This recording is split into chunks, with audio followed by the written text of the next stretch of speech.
Hello बच्चों, तो अगले पार्ट में देखिए हम लोग अभी पढ़े थे कि सामाजिक विभाजन और सामाजिक विभिन्नता, ठीक है। सामाजिक विभिन्नता और सामाजिक विभाजन जो है परीक्षा की दृष्टि से बिल्कुल वीवीआई माना जाता है। आज हम लोग अगले पार्ट में जो हम लोग इसमें पढ़ने वाले हैं सामाजिक विभाजन के 3 निर्धारक तत्व। हमारा टॉपिक जो है बुआ सामाजिक विभाजन के 3 निर्धारक तत्व। मतलब हम लोग पढ़ रहे हैं, देखिए समाज बंटता कई आधार से, लेकिन यहाँ जो हम लोग पढ़ेंगे राजनीति के कारण जो है कि 3 गो कारण बताया गया कि राजनीति का 3 कारण होता है जिसके वजह से समाज बंटता है।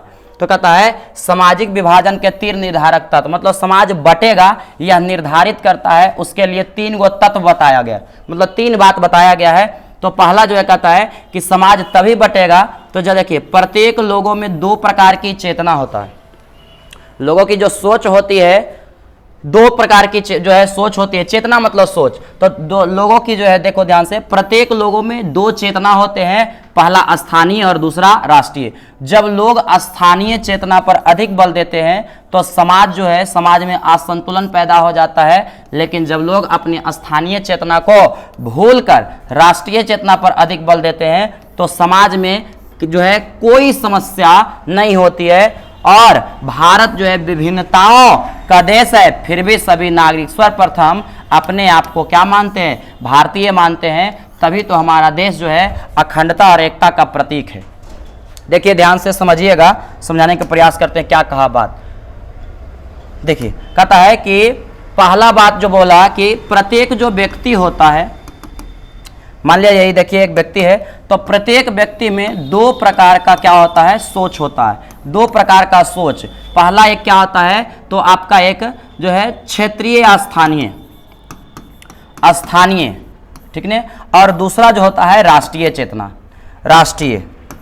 पहला जो है आपका स्थानीय और दूसरा राष्ट्रीय चेतना। तो चेतना जो है सोच जो होता है लोगों का 2 प्रकार के, पहला स्थानीय और दूसरा क्या, राष्ट्रीय। तो लिखेंगे प्रत्येक व्यक्ति में 2 चेतना होता है, एक स्थानीय और दूसरा राष्ट्रीय। स्थानीय का मतलब हुआ केवल अपने बारे में और अपने क्षेत्र के बारे में सोचना, और राष्ट्रीय का मतलब हुआ कि पूरे जो जिस देश में आप रह रहे हैं उस देश के पूरे देश के बारे में सोचना, देश के भला के बारे में। ये आपका एक तरह से मान लीजिए कि आपका क्षेत्र है, तो केवल आप अपने क्षेत्र के बारे में सोचिएगा तो क्या होगा कि समाज में असंतुलन। तो जब व्यक्ति जो है क्या करता है, जब स्थानीय चेतना पर अधिक बल देता है तो समाज में असंतुलन पैदा हो जाता है। मान लिया कि ये अलग क्षेत्र हुआ, जैसे कोई भी देश होता है, जैसे मानते हैं कि ये देखिए एक तरह से आपका बड़ा जो है क्या हो गया, देश है, और इसमें मान लिया कि 4 क्षेत्र है।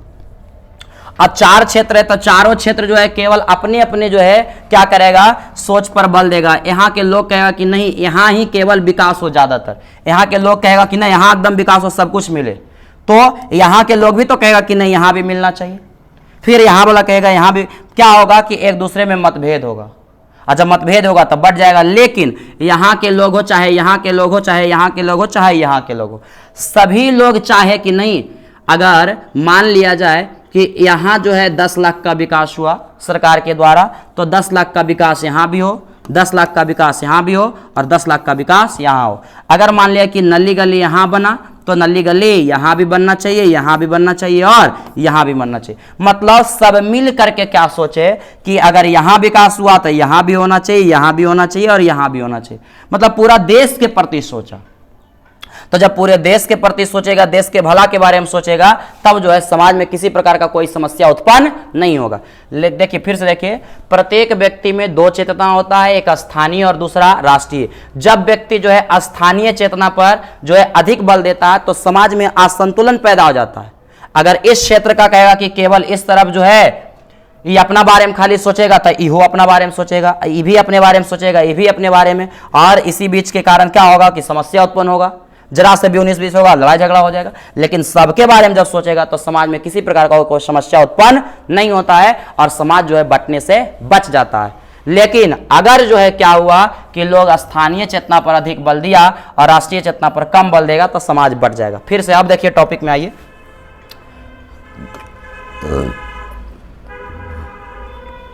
देखिए सामाजिक विभाजन के 3 निर्धारक तत्व। तो पहला क्या बोले कि प्रत्येक लोगों में 2 चेतना होती है, प्रत्येक लोगों में 2 चेतना, प्रत्येक लोगों में 2 चेतना मतलब सोच, एक स्थानीय और दूसरा राष्ट्रीय। तो जब लोग स्थानीय चेतना पर अधिक बल देते हैं तो समाज में असंतुलन पैदा हो जाता है। मतलब क्या होता है, समस्या उत्पन्न। असंतुलन मतलब क्या, समस्या। मतलब ये जो है कुछ कहेगा, ये कुछ कहेगा, उसके वजह से विवाद हो जाएगा। वो अपना फेरा में अपना विकास के बारे में सोचेगा, अपना फायदा सोचेगा, ये अपना फायदा सोचेगा। तो इसमें तो कोई भी चाहेगा कि मेरा ज्यादा फायदा हो, लेकिन जब पूरा देश के बारे में सोचेगा तो जो है क्या होगा, समाज में कोई समस्या उत्पन्न नहीं। तो समाज में असंतुलन पैदा हो जाता है। लेकिन जब लोग अपने स्थानीय चेतना को भूल करके यदि क्या किए, चेतना को भूल करके अगर राष्ट्रीय चेतना पर अधिक बल देते हैं तो समाज में कोई समस्या उत्पन्न नहीं होता है और इससे समाज बंटने से बच जाता है। जैसे कि भारत जो है विभिन्नताओं का क्या है, देश है, फिर भी प्रत्येक नागरिक सर्वप्रथम अपने आप को क्या मानता है कि मैं भारतीय हूं। केवल जो है भारत हमारा पहला धर्म है कि भारत के हम लोग हैं। तो पूरा भारत के लोग जो है भारत के बारे में सोचेगा, पूरे भारत के बारे में सोचेगा, तो समाज जो है क्या होगा कि नहीं बटेगा।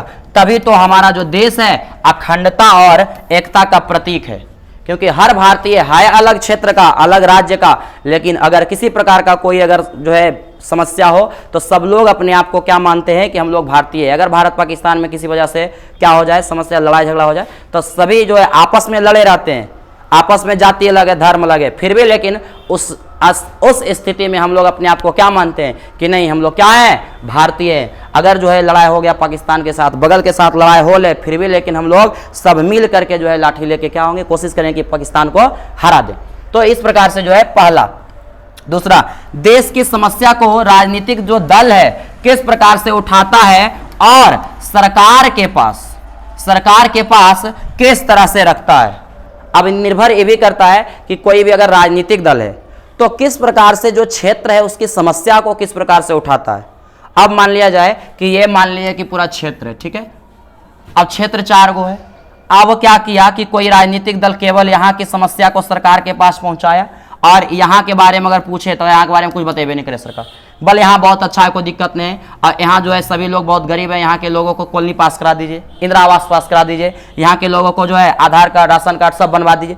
तो इससे क्या हुआ कि यहाँ वाला तो बन जाएगा, लेकिन जब इधर वाला के जब नहीं बनेगा तो ये सब जो है क्या करेगा, एक हो जाएगा, फिर जो है समाज क्या हो जाएगा, टूट जाएगा। जिसको सब फायदा मिलेगा तो वो सब एक तरफ, जिसको फायदा नहीं मिलेगा सब एक तरफ। मतलब क्या हो गया कि समाज बट गया। लेकिन यही राजनीति अगर सही से सबका समस्या बताएगा सरकार के पास, हर क्षेत्र की समस्या को जो है ले जाएगा, तो सरकार हर क्षेत्र का समस्या समाधान करेगा। और जब समाधान करेगा तो क्या होगा, समाज नहीं बटेगा। लेकिन जब सरकार के पास यहाँ का समस्या पहुंचेगा तो यहीं का ना विकास करेगा, क्योंकि कोई भी जो है राजनीतिक दल के जो मुख्य नेता होते हैं तो हर समस्या हर जगह जाकर तो देखना संभव नहीं है। तो जो छोटे नेता हैं वो क्या करते हैं, पहुंचाते हैं। तो जैसा जिस तरह से यहाँ से समस्या पहुंचेगा उस तरह से वहाँ से नियम पास होगा, पैसा पास होगा, उसी का विकास होगा।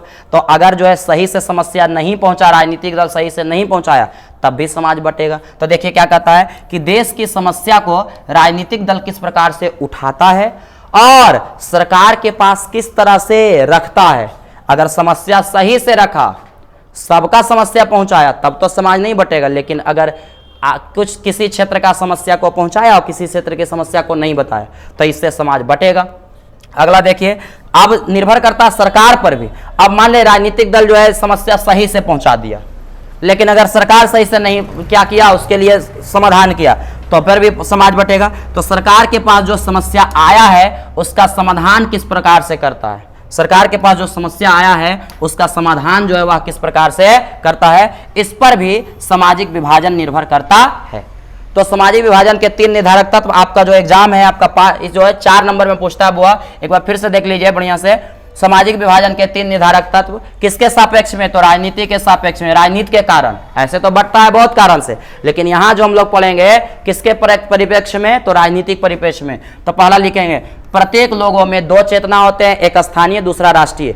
यदि लोग जो है अपने स्थानीय चेतना पर अधिक बल देते हैं, केवल अपने बारे में सोचते हैं, तो समाज में असंतुलन पैदा हो जाता है। लेकिन जब लोग अपने स्थानीय चेतना को भूल करके राष्ट्रीय चेतना पर अधिक बल देते हैं तो समाज में कोई समस्या उत्पन्न नहीं होता है, समाज नहीं बंटता है, ठीक है ना। इसीलिए भारत जो है विभिन्नताओं का देश है, फिर भी सभी नागरिक सर्वप्रथम अपने आप को क्या मानते हैं, भारतीय मानते हैं। तभी तो हमारा देश क्या है, अखंड है, मतलब मिलजुल कर रह रहा है, टूट नहीं रहा है, ठीक है। दूसरा, देश की समस्या को राजनीतिक दल किस प्रकार से उठाता है और किस प्रकार से सरकार के पास जो है क्या करता है, रखता है, मतलब पहुंचाता है। अगला है कि सरकार के पास जो समस्या आया है उसका समाधान किस प्रकार से सरकार करता है, इस पर भी जो है सामाजिक विभाजन निर्भर करता है। तो इस प्रकार से हमारा सामाजिक विभाजन रहता है। जिस तरह से हम बताया, अगर इस तरह से आप लिखते हैं तो आपका फुल में फुल मार्क्स मिलेगा। अगले पार्ट में हम लोग जो पढ़ेंगे जातिगत असमानताएं, और जातिगत असमानताएं तो आपका एग्जाम के दृष्टि से एकदम MVV बहुत मस्त टॉपिक है। तो आइए जो है अगले पार्ट में हम लोग पढ़ेंगे। आज का क्लास यही समाप्त करते हैं। Thanks for watching this video.